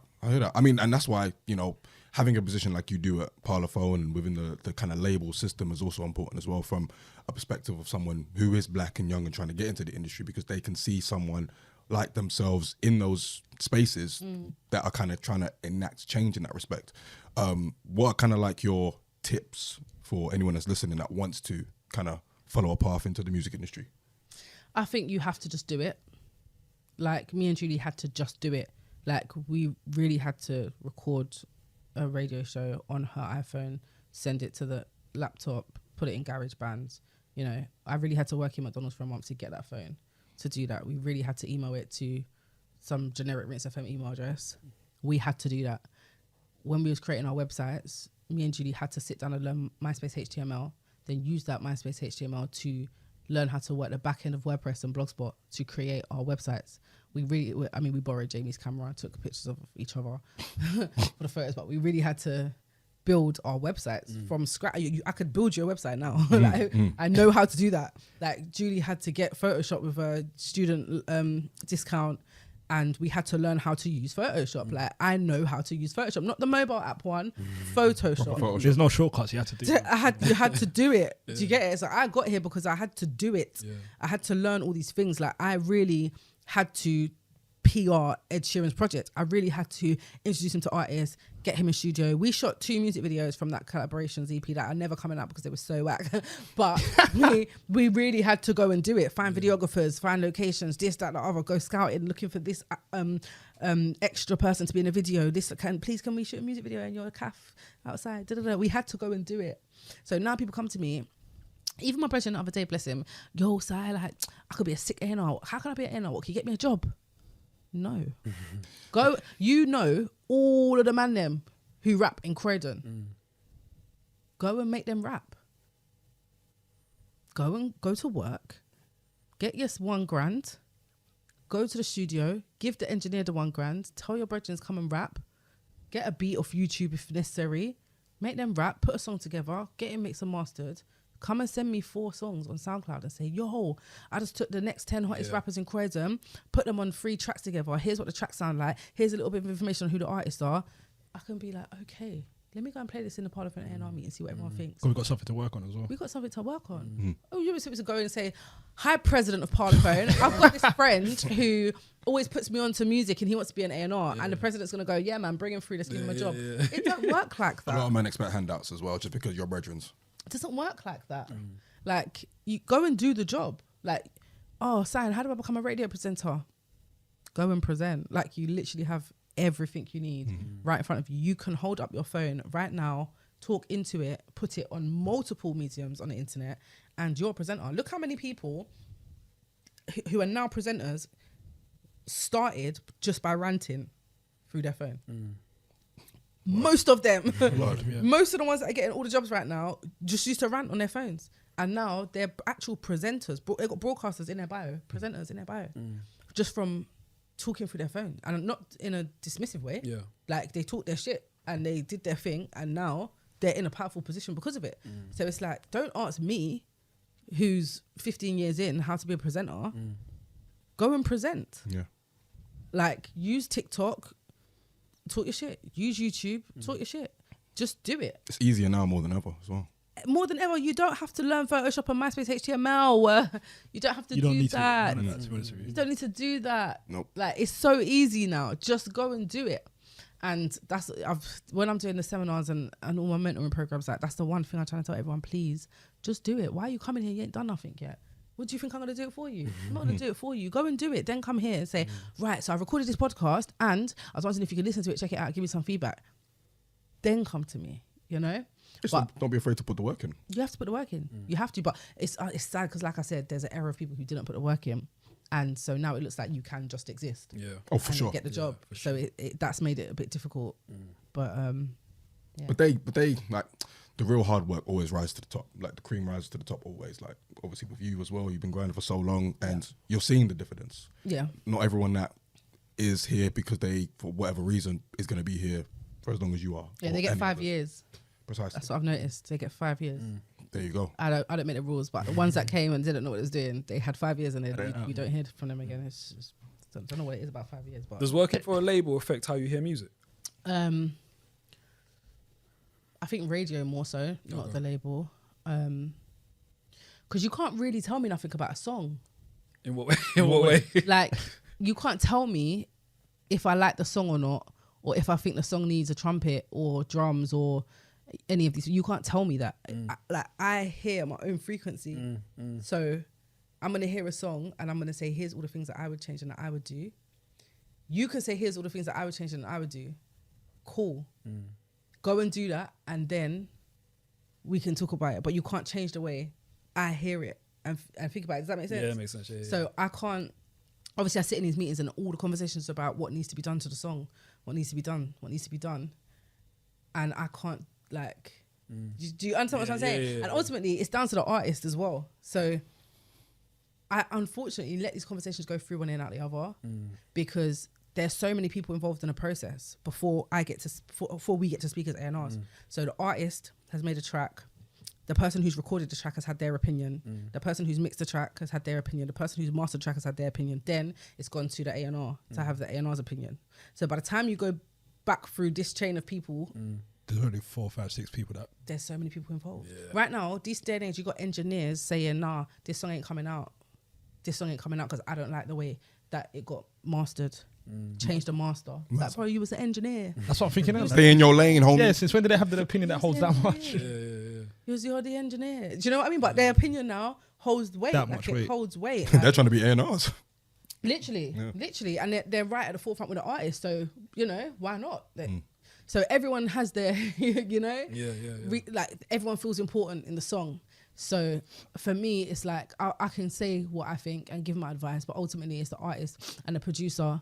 And then you got the artist manager and the producer's manager. Sorry, I forgot. You got the artist manager, and then you got their publishing companies too. Everyone's got an opinion. There's so many voices. Everyone's got an opinion, so Too you many- can't change too many how I hear cooks. music. But Way too many cooks. radio and DJ, and that changes how I hear music. Because I had to learn the hard way. Because I learned how to DJ like on Rinse FM live. Skillian would be like, "Oh, push the fader up, push it down. Oh yeah, you got it. It's mixed. It's locked. Oh wait, push the wheel." It was like that. It was very, very funny. Then I remember I did my first booking in Rinse FM, and I tell you, I was at home with the vinyl and I practice. I was like, yeah, I've got it. Like I know exactly what I'm doing. Got into Fabric. Every song sounded different. I was like, what is going on here? Because the speakers in my house are not the same as the speakers in Fabric. So I'm hearing things, kicks and sounds in the speakers in Fabric that I didn't hear in my bedroom. So the whole set was shit. Like in my opinion, it was the most like clang is the wrong word because everything mixed how it was supposed to mix. But then there's sounds coming out that are just throwing everything off. I was just like, There's a lot going on. it's not flowing, it's not smooth how I want it to be. Like it wasn't smooth. Then I said, oh my God. So I said, cool, I have to go and DJ in every club in London. I need to hear all the different sounds. So then that is what's made me feel like that about music and like critique the way I hear music. And then I'll go and I'll DJ and then I'll come off the decks and I'll be having a drink. The next DJ will go on and then my ears are like this. I can hear everything. I can hear everything that's happening, everything you're doing. I can hear when you push the fader up. I can hear when you push I can hear everything. And I'm like, I wish I could stop hearing this. I wish I could stop hearing this. I want to hear it. But equally, they can hear it when I do it because I'm not like the best DJ in the world. They can hear it when I do it too. So it's like I think a DJ thing more than an A&R thing. Like I proper critique their songs now, and like sometimes people will send me songs, and there was one point I was replying to people and I just said, you know what, the song's not mixed properly. I don't even want to listen to this. Just send it to me when it's mixed properly, because I would get a song, be like, this song's sick, put it in the BBC system, play it out on air, sounds rubbish. This doesn't sound good. So I started to say I want the quality of my radio shows to be top notch. I don't want you to send me your rubbish mix. And then I thought, Sang, you're taking it too far. You're not that deep. Like you're actually taking it too far. And then I had to chill and say, Sang, stop. Get out of people's business about their mix and master. Leave them alone. If you don't like the quality of the song, say that you're thank you, but I'm going to decline this radio play and don't play it. Don't reply and tell them to go and master the song again. So like when you're at home and stuff and you're listening to music, are you able to switch off that industry mind and like the record label mind and just enjoy it? I can't switch it off, but I can enjoy it. Okay. Yeah, I can't. So are you still critiquing it even when you're listening? Not critiquing. I'm more so basically I'm more of a marketing exec. Like I do marketing at A&R, yes, but my actual like most amount of hours has been put in marketing, yeah. So anytime I hear a song, I think about the marketing campaign. I think, oh my God, it would be sick if we just did this, or it'd be sick if we just did that. Like I met an artist the other day and they said that they was gonna do they was gonna make their project called Do Not Disturb, and I was like, oh my God, you know what we should do? An escape room. Like your listening party should be an escape room, and all the journalists and the DJs have to go in an escape room. Then it's all stuff about you, like all the questions are about you, and they can't get out of the escape room until they answer all these questions about you, and then when they get out the escape room, you're on the other side, and then there's drinks and food, and they get to meet you and listen to the tape and whatever. And then he was just like, yo, I'm kind of sold on that. Yeah, but with the mind on the goal, like that was quick as well. that's how my mind works. Yeah. So like Parlophone, really, they just turn me into artist meetings, because if they're trying to sign someone, I'm the person to put in the room, because it takes me 10 seconds to clock who they are really. And then say, cool, this was what would be sick for them. So that's what happens when I listen to music. I listen to a song and I think, and because of that, I don't like music videos. I do not watch music videos at all. You can't get me to watch one. Why? Because I think they're all shit. They're all pretty whack, to be fair, especially on the UK side. Are music videos important anymore? You know, So the Crew music videos, they were the best music videos. Yeah, we were spoiled with so that. But like, yeah, for sure. So the Crew, Mystique, you know, like that. They actually really went. That's because we need it though, wasn't it? They went all out. Now Like, we these were like- videos, they're tragic. They're I had quite, to tell yeah, one quite rapper. samey, innit? What'd you say? I had to Quite tell, samey. I told one rapper the other day, because he likes to put storylines in his videos, and I had to say to him, listen, respectfully, if I'm going to work on this campaign, stop acting in your videos. You're a rapper, you're not an actor. Like, you're acting in every video, and you can't act. So it's just making a whole video look rubbish. Leave it to an actor. Yeah. Like, just rap. And he was like, what you think, yeah? And it was so risky because I was thinking he might just bang me in my face. I was thinking he might be so offended. He might say, I don't want you on a campaign no more, whatever. But I had to say it. I was thinking, as your marketing manager, I can't let you act in one more video. I cannot. Enough's enough. If you're coming to me, if you're signed to me and you've come to me to fix your campaign and make it better and enhance it, because you don't know why you're here and staying here, my guy, stop acting. I have to say it to you. Yeah. If I don't say it to you, we're going to stay here. We're not going to elevate. But the problem is you're acting in your rap videos and you're a rapper. Stop it. Well, to that point, how do you manage egos when you're doing that job? I think luckily for me, everybody knows who I am in terms of the type of person I am. I mean, not who I am, but everyone knows you come to Sian for the tough love. You come to Sian for the harsh realities. She'll tell you how it is. If you want someone to mollycoddle you, you don't go to Sian. Yeah. You don't do that. So people that find me now or that I find, they already know that there's no ego in this. It's like, do we want to be the best that we can be or not? Because if we do, come with me and we're going to have a success story because I believe in you. If you don't, I'm going to crack on. Like the other day, someone was asking us why we didn't try and sign a certain artist that everyone's trying to sign. And the team was just like, we just don't think that we could steer this in the right direction. Like, it looks like they're very dead set on what they're on, and it should actually be at this point moving into a proper different direction, and it isn't yet, and that's concerning. And that means that they're so in it, their own heads about how they want it to go, that actually we'd just be a hindrance. So we just didn't ever offer or meet the artist. And we as a team was perfectly fine with that. Like, we as a team was like, we discussed it and was like, should we? And we even knew the artist. We was like, should we? It was like, no, none of us was so passionate about it that we felt like any one of us could drive it to where it needed to be because of the direction it was already going in. So we just left it. So you can't come to me with ego because I'm not the one for it. Like, we got to leave our egos at the door and we got to do what's right for the project and the campaign. But there are difficult conversations, like, especially with the rappers and R&B singers, they don't like it. The rappers and R&B singers do not like it. Everyone else, they take it on chin, and whatever it is that you need them to do, they crack on with it. But the rappers, it's like, all right, cool. Because you know my man and my man and my man, and you've been certain from this campaign, I'm gonna, do you get it? I even had one rapper tell me the other day, because I'm a woman, he's not offended when I tell him things that he would be offended if it was a man, because I'm a woman. And I was like, we're gonna circle back on this one. Yeah, because I'm trying to understand. yeah. He basically said that if a man said that to me, I'd find it disrespectful and we would get into it. But because you're a woman, you can say it to me. And I thought, oh my God, I can't wait till one day to discuss this with you. Not right now. But we're going to circle back. But we're going to circle back to this one day. And I'll explain to you every single way in which you went wrong in thinking that. Yo, rappers are weirdos, man. You say some mad things to me. For real. Okay. I mean, as an A&R and as a marketing exec as well, talk to us about like a typical day. Like, how do you go about finding artists that you might want to work with and represent? What's the process behind that? I think my process is different to like every other A&R, just because the way I'm a consultant first of all, and my job is split between marketing and A&R. So my typical day is split between both. Like, I might be in a marketing meeting, then go to an A&R meeting and whatever. But I think for a typical A&R, one thing I would say is they're always out. They are always out. Like, my friend Kamali, she's an A&R Parlophone. She signed Hamza, Manilia. She is at a gig every night.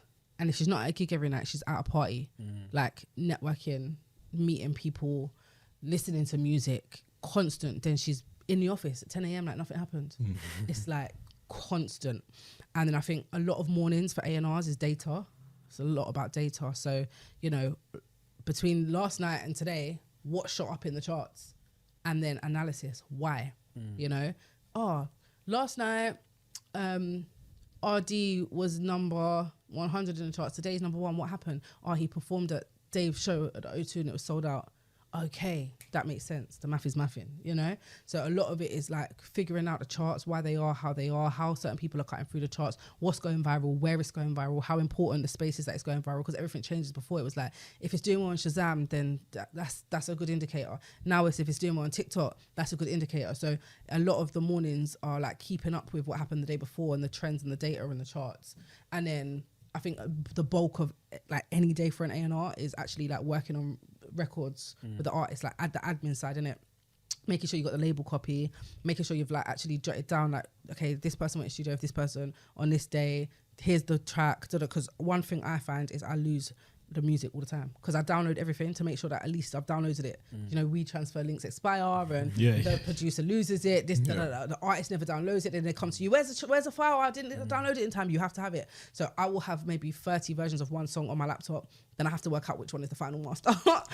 You know, like so it's like a lot of the day is like organizing yourself, making sure you've downloaded all the files, making sure you've renamed everything properly, like just making sure things are right for marketing. So for example, I had a song that got sent to me yesterday as the final master, and it was just called the artist name spelt wrong, final master. And then what would normally happen is you would forward that on as an A&R to the radio team, to the A&R coordinator. The A&R coordinator will send it to the radio team. They will send that out. So when you load it on iTunes, it just says the artist name wrong and final master. As a DJ, that's my pet hate. I want you to title your track properly. So when I open it, it's titled properly. So stuff like that, like just like clean, like housekeeping, cleaning up, you know, like making sure that, you know, you've spoken to the engineer from the session the night before, you've spoken to the artist, you've got the notes from the artist on how they thought the session went, you're booking in sessions, so there's an admin part of it. And then I think that the afternoon into the evening is more in studio. You know, that's when you're like in studio with the artist and you're creating records. So it varies in it from actually being out socially to then being very data driven, to then being very admin driven, to then being in the actual room where the music is made. Very glamorous and not glamorous at the same time. Yes, exactly. I hear that. I mean, what is it from your experience? Like, what does it take for like a artist that like you want to work with, or you kind of see the potential to kind of put pen to paper on like joining the label and work with you? It's a lot of things. I think a Parlophone in particular, I think it's the way our team's set up, everybody has to be on board. So we've got like, let's say myself, then we've got like Kamali in A&R. We've got Mike who manages Nige and he A&R's like for AJ Tracy. Then we've got a guy called Kojey who's just like a marketing genius. Like he's just done CK, like he's done a load of records. It's crazy with it. So like we would tend to be the team that go and sit down with them and have the meeting with the artist. So if we're not all on the same page about the artist after, then we're not likely to go ahead, really. And so that's from an A&R perspective and a marketing perspective. We normally bring like, say, Imran Malik, the creative director, in to the meeting as well. So if Imran's like, yeah, no, I just can't see it, like how we can get this person. If they're like, yeah, I want to get to Vogue and GQ, and then he's come in the meeting, then after gone, yeah, we realistically, I don't think we'll get them to Vogue and GQ. And then they're like, oh, I want to do my listening party on the moon. And then Kosey's like, yeah, I don't think that with the way we've seen them in a meeting today, we can make it to the moon. Then they say, yeah, like I want a collaboration with Coldplay. And then Mike and Kamali's like, I just didn't see that. That music didn't sound like something that like, then we're likely to be like, let's not bother even trying to get to the next stage. But like a lot of the time, if a song's doing good and it's performing well, we'll have a meeting with an artist, they'll play us the rest of their music. And if we all feel like what they're saying is in line with what we can achieve, then we're like, cool. Our next step is always we go studio with them. We always go studio with an artist just to see their creative process, see what they're like. You know, do they bring 10 people to the studio with them? Do they turn up on time? How quickly do they write and record? Is it a positive attitude? Do they need alcohol and weed to get in a booth? These little things all make a difference, you know? And then so we like to spend a lot of time with someone in the studio.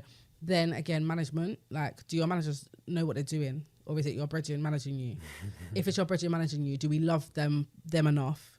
Because we have to, because we're going to be holding their hand through every single process.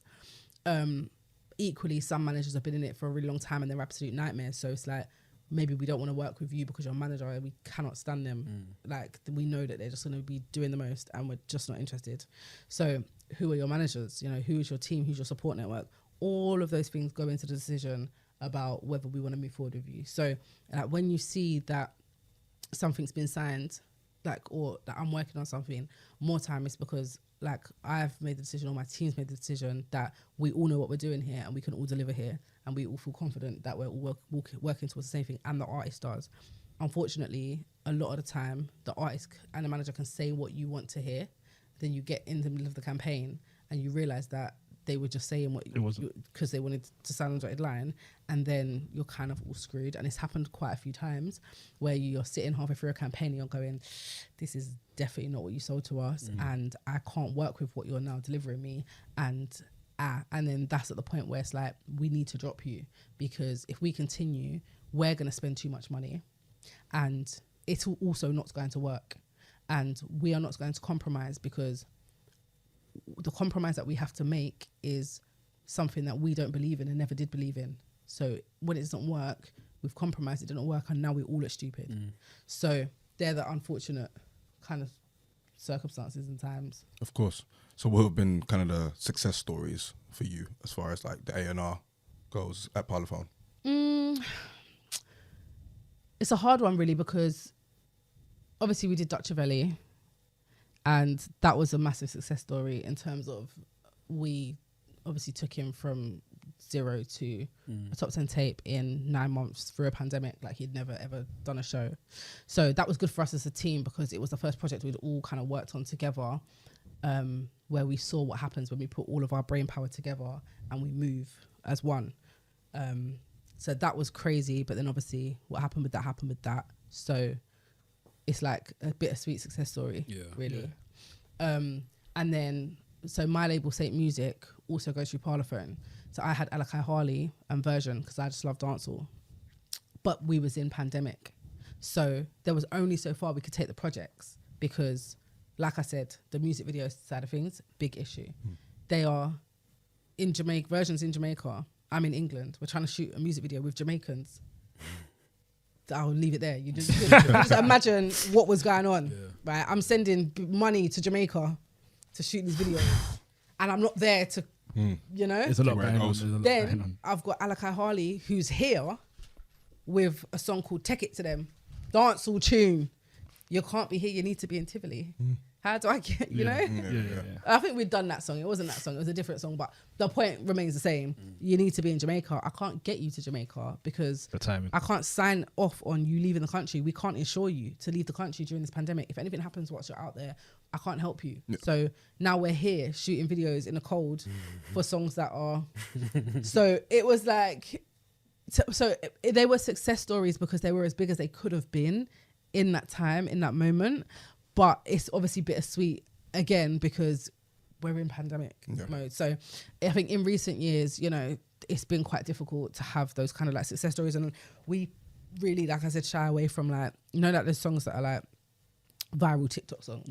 That I put, like, that's not really our energy. We don't really want those. Like there's a couple where we've had the meetings and then we've listened to the rest of the music that they've got and then gone, oh yeah, we believe in this. Like we can probably like keep this working. But there's also a lot where we're just like, this isn't the one. So I think right now, like the world's getting back to the way it should be. And we're really like now going, okay, cool. What's out there that we want to sign? But there's also just a lot of trash out there at the moment too. So it's a difficult one. Did you have anyone that you could have signed but you guys didn't see it and then later on they became bigger? No. And that's because between Mike, Kamali and myself and a kid called Mali who works with us, like Mali's like, I think he's like 21 or something. And then Kamali's like 2 or 3 years younger than me. And so is Mike. Between the 4 of us, we're everywhere. We chat to everyone. You've locked off every base. And because we have the weekly meetings, if we don't chat to everyone, we now do, you know? It's like there's even a guy called Alex Pepia, actually. Big up Alex, because he signed Simba, he signed CK, he signed Ash Nico. He's like his own little secret weapon. He moves mad. It's one at A&R's at Parlophone. He moves mad. And he's got his finger on the pulse as well. Damn on the pulse though. So we'll see something on like the viral 50 charts. He's already reached out to management. He's already got a meeting in. So there will always be the first meeting, always. But it's after that first meeting where we go, we probably can't, you know, and then we leave it. So we've met with some of the people who I guess have been like the viral sensations, but we're completely fine with the fact that we didn't proceed with them, especially because right now, unfortunately, the money on these deals are crazy. Like you're talking like 100 grand a single certain times, and it's like you're not gonna recoup. Like how do you do you recoup that? And they like, base it off that one single that's gone viral in it as well. Yeah, like because remember, like you might sign the song for 100 grand, you still got to spend about 50 grand on marketing it to get it out there. So it's like, how do you make 150 grand back off of this one song that's kind of going viral? It's scary, isn't it? So it's like, are you in the business of looking good or are you in the business of making money? Which one do you want to be in the business of? And I think a lot of the labels have been successful over the years to have such a big budget that they can just afford to sign everything and see what works. But then what's happened is now their reputations stink because you've signed everything and you've got our 20 favorite artists there, but only one's working. Why is only one working? Because you ain't got time for the other 19. And then now the other 19 are complaining on their songs on the internet, and now no one wants to sign to you. You know, so we haven't had. The one that we had that was pissed about was Unknown T. Okay. We met with Unknown T, wanted to do a deal with Unknown T. Unknown T wanted to do a deal with us. And then basically we took too long, was the bottom line. We took too long to sort out the back end of it. And then Even Island, who are always bugs about that one because we love Unknown T to this day. We all have a good relationship with him. His managers are so lovely. Like, that's the one where we're just like, Yeah. That's the one that got away. the one that actually got away. Yeah, that's the one. But then I never really feel like he got away though, because I feel like there's still time. There's always still time in it. Like if you're trying to have a 5-album career, like we're still here. Do you get it? When you're finished, we'll link back up soon. We'll link back up soon. Yeah, that's the one that actually people label hop at the time as well. Yeah. So that's actually the one that Salute got to away. But Unknown outside T. of that, there's not been someone that we've kicked ourselves over. There's people who refuse to sign, who we're all really good friends with. So we know when they do sign, it will be to us. But that Unknown T one, that's the one. That's the one that got away. Yeah, that's the one that got away. So when an artist is kind of complaining or kind of at their wit's end with the label, like, and they kind of, do a rant on Twitter or just like express their displeasure publicly, how does the label then, from your experience, how does the label deal with that? Therapy. We offer them therapy. Okay. Like immediately. I personally, when I see that, after therapy, will probably part ways with you. Because I think, I was having this conversation the other day, artists are creatives who are using music to express their art, right? So a lot of the time there's a lot of pain, there's a lot of trauma, and you think that that's going to go away because you've rapped it or you've sang it on a song. And you also think you're going to get all this money and all this money is going to make all your problems go away. So then what happens is, if you get halfway through and it's not happening for you, for example, I don't know, because of the pandemic, so you're at home enough, it's happening. Those unresolved issues and traumas that you have, they just fight their way to the forefront. Then they're just there. No amount of money is going to be able to save you here. No amount of studio time is going to be able to save you here. The issues are just here, So when they go on these rants, it's less about the label. It's more about them and what's going on inside of them and what they're experiencing. So for me, it's like, you need to go away and deal with that. I'm not going to be able to help you. I can keep putting your songs out till the cows come home. I can't deal with whatever unresolved trauma you've got. I can't do anything for you about that. And it's a shame because the best artists are the ones with unresolved trauma. Like the best artists are the ones who are fighting for their lives. You know it, like they're fighting for their lives. They come to you, you're like, yes, I want to help you. Then boom, we're doing this, that, the other. Well, now we're on a roll. Then you're making money, you're a celebrity, boom. And then one day you sit down and whatever triggers it. And you're like, oh my God, and I want to have a rant and scream and shout at everybody and da-da-da. And it's always the people close to you that get it first. Do you get it? Yeah. So it's like, the label did this and did that and other. And the mad thing about the label is we never get back on socials and reply. We never say anything back because... Why would you? Why would we? Yeah. So then labels end up with bad reputations because artists tell what their side of the story is, and no one, the label don't come back and say, well, actually, here's what really happened. So it just gets left. I mean, it doesn't ever stop anyone from signing to the labels. Like it's a thing that's floating, like, oh, labels and whatever. But actually, for me, I want you to go now. I want you to go, and I want you to resolve your issues, because we can't. If you get to a point where you feel like venting on socials is the thing that's going to save you, we are all screwed. Yeah. That is not what's going to save you. The internet are not going to save you. Do you know why? Because are you not entertained? They're so entertained watching you have a mental breakdown. 100%. They love it. Oh my God, you're going to post it on this blog, that blog. Oh my God, did you see what my girl said? Screenshot, send it to your friend. They don't really care. Oh, sending you love, Han, wishing you well, prayers. They don't actually care. Yeah. They love it. It's entertainment for the day. You are the talk of the day. Outside of that, you're still going to be going through and experiencing what you're experiencing. They're not going to set up a GoFundMe to give you money because you feel like your label's not funding you. They're not going to bring back the person who passed away that you got trauma about. There's nothing they can do. So the point at which you feel like you can't speak to us and we can't help you, and you can't speak to a therapist can't help you, but Twitter and social media is going to help you, and having an outburst publicly is going to help you. At that point, I know I can't help you anymore.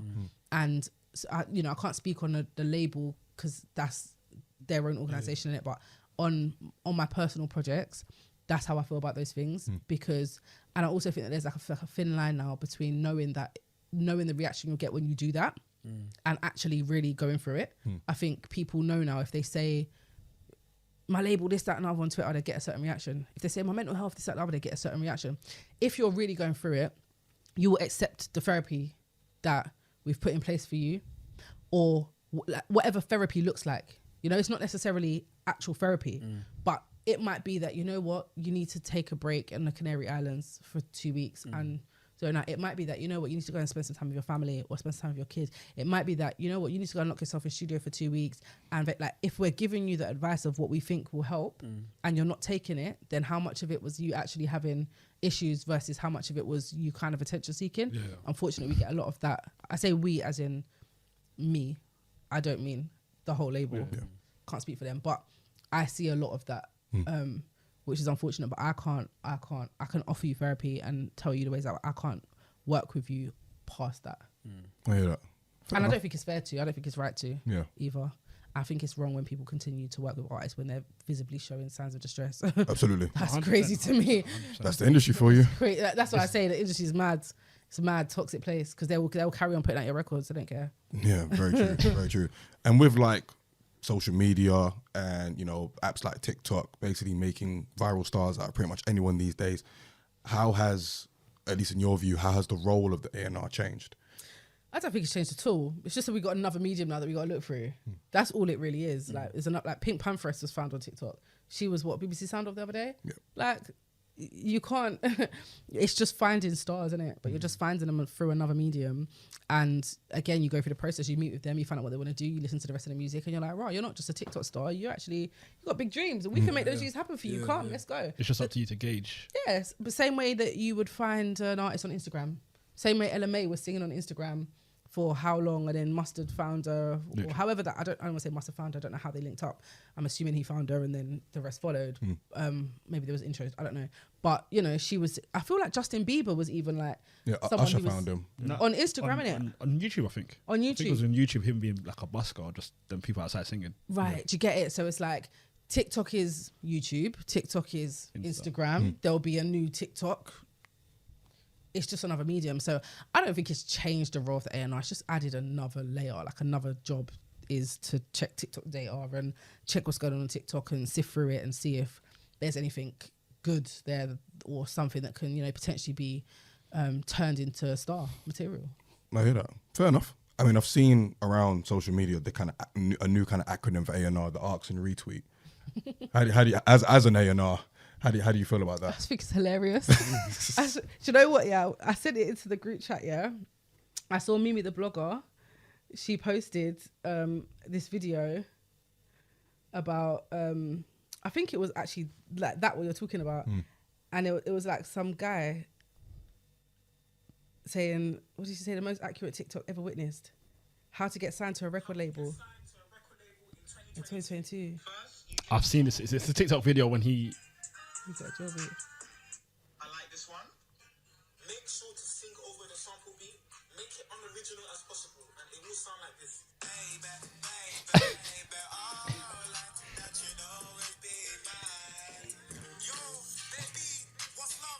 Cuz, tell me that's not music. Low key a banger though. Don't do that. The beat anyway. The beat anyway. The beat.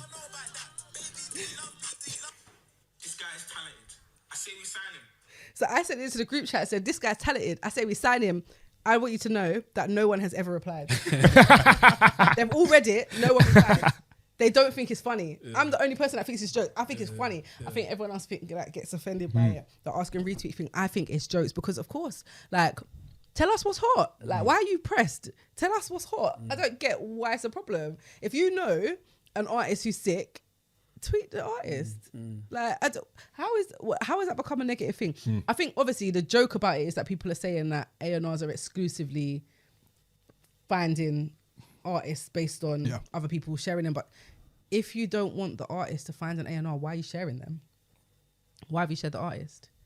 I don't get it. So I thought that is banter and it's supposed to be banter. I didn't, maybe I'm wrong, but I didn't ever think that anyone was taking it seriously. Like that anyone actually thinks that that's what's happening, because it's not. Not in isolation. Oh, yeah, it happens amongst us also checking TikTok, us also checking Instagram, us also going to live shows. Of course, we're going to check Twitter. If someone we respect, like if Face in the News tweets an artist, I'm watching the video. I want to know who that is because I know she's got a good taste in music. I'm going to watch it. But she's also tweeting it because she knows I'm going to watch it. Naturally. So it's like... Yeah. It's the same thing as an artist dropping something and then atting all the publications. Yeah. Because they want that coverage, they want that attention. So it kind of works. It kind of works in the same kind of way. Yeah. Whether it's successful or not, it depends on the artist. But I always thought Arts and Retweet was really funny as well, just because there's a level of truth to it, but at the same time, you're deeply minimizing what the thing is. But, you know, we move. But yeah, I mean, what have been kind of like the highlights of like your career so far? Ooh. Oh, there's so many highlights. I've got to travel loads because of my job to different countries and meet different artists. That's a massive highlight. Massive one. I don't think I would have been half the places that I've been to if I didn't do this. Ed Sheeran campaign, always a highlight. There's so many things. I don't know, like I presented BBC proms, Grand proms. I was like 8 months pregnant, Royal Albert Hall. That was a highlight.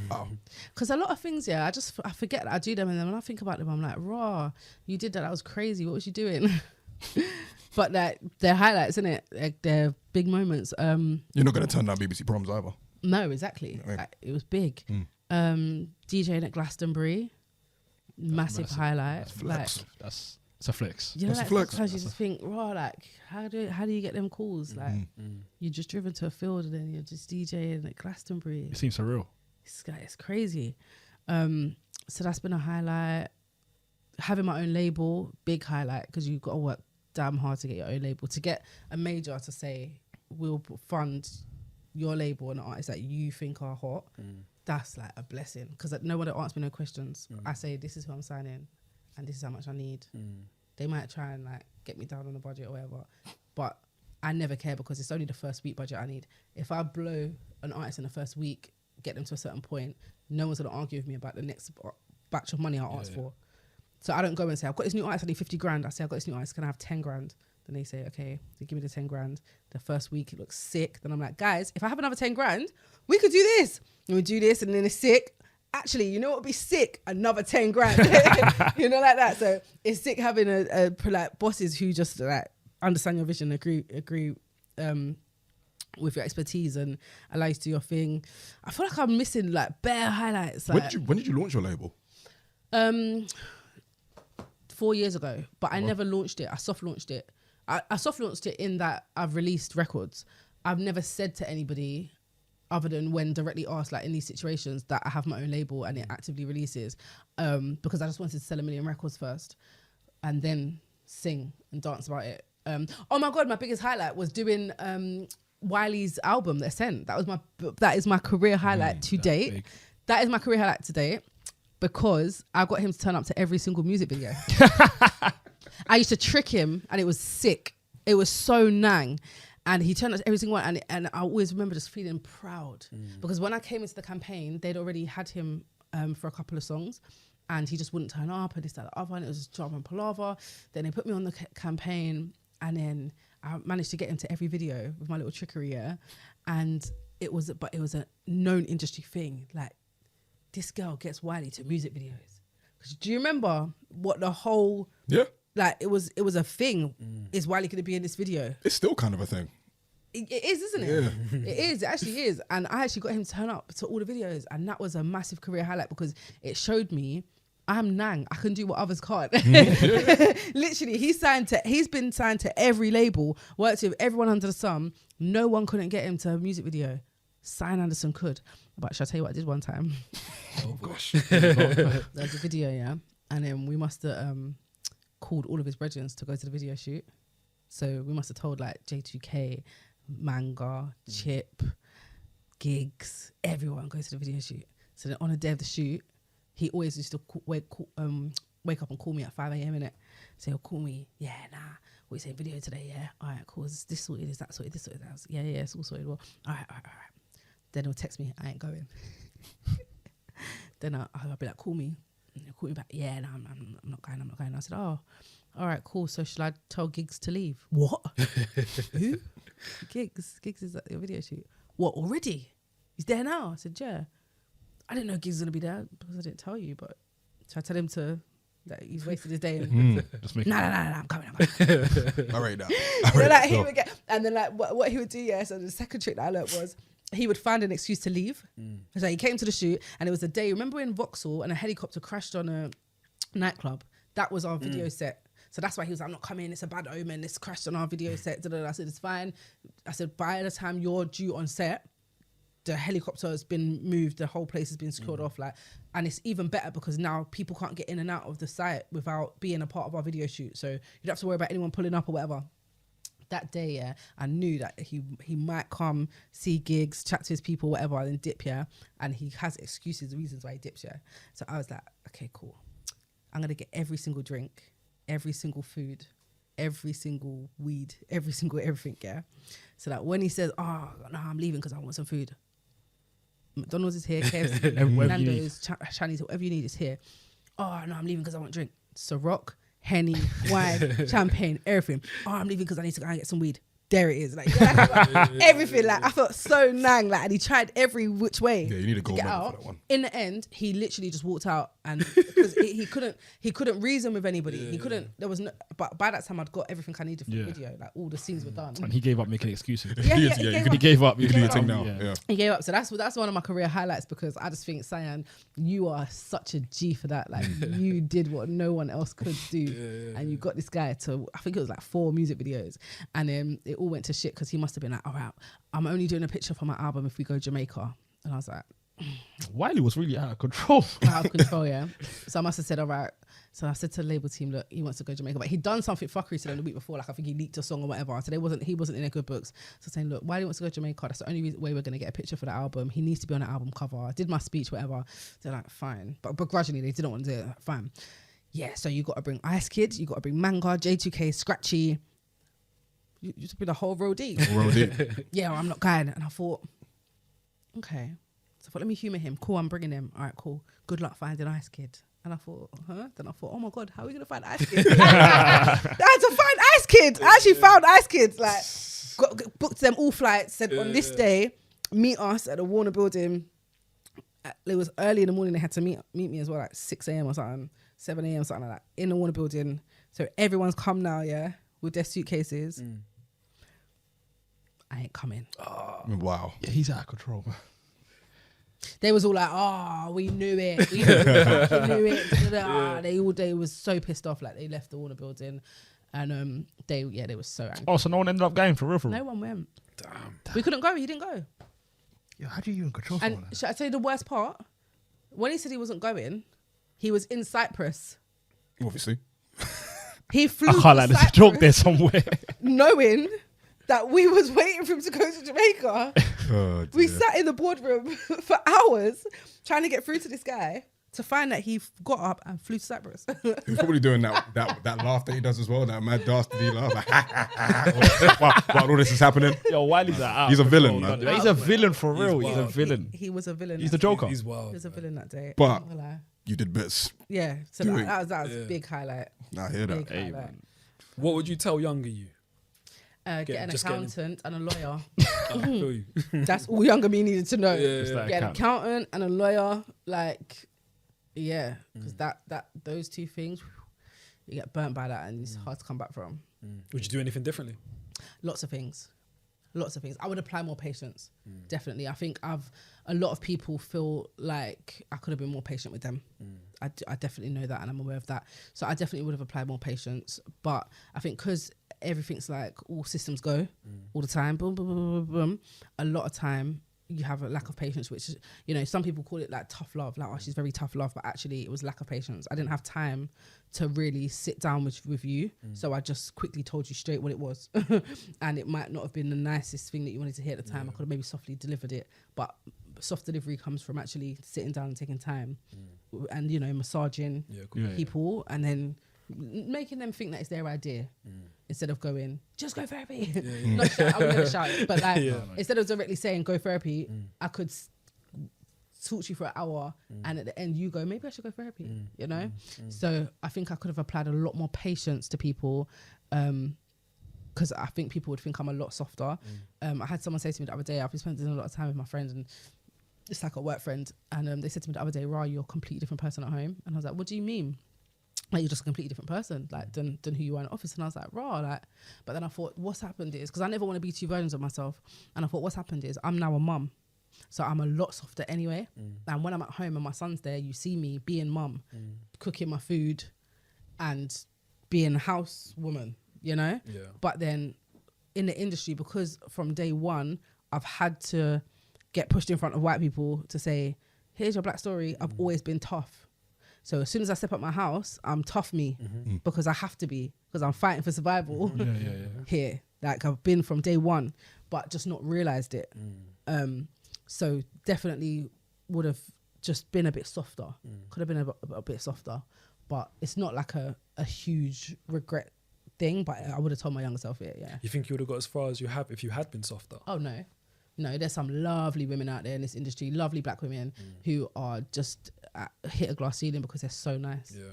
And I want to shake them sometimes and say, just switch on everyone. Show them that you cannot be nice, and then they'll stop taking the piss out of you.